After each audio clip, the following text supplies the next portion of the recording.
je suis danseuse et j'ai commencé le jazz par le corps.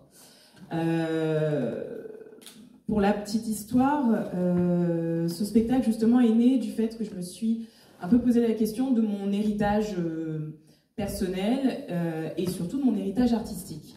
Ce qui se passait, c'est que moi, on m'a collé une sorte d'étiquette jazz en me disant tu es jazz, ta façon de danser est jazz. Il y avait quelque chose qu'on identifiait jazz sur ma façon de me mouvoir.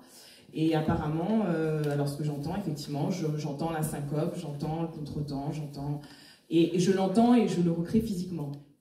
Et donc je me suis formée à l'Institut de danse jazz à Paris et à l'Institut national des arts du musical dans la ville du Mans. Et donc, par rapport à ça, je me suis donc posé cette question de pourquoi, en fait, pourquoi le jazz? Soit j'aurais pu faire autre chose, la danse classique, la danse moderne, j'en sais rien, peu importe.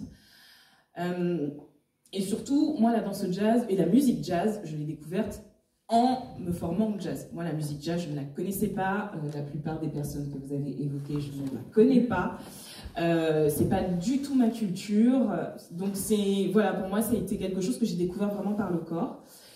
Et donc, j'ai fait des recherches par rapport à ça et j'ai rencontré une artiste afro-américaine qui a vécu une grande partie de sa vie en France, donc qui est très identifiée en France et qui s'appelle Joséphine Baker.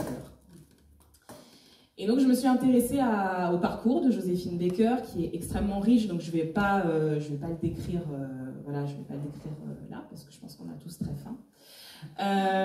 Mais j'ai trouvé vraiment son parcours extrêmement riche et je me suis rendu compte que Joséphine Baker faisait partie de ces artistes qui avaient apporté le jazz en France sous la forme dansée.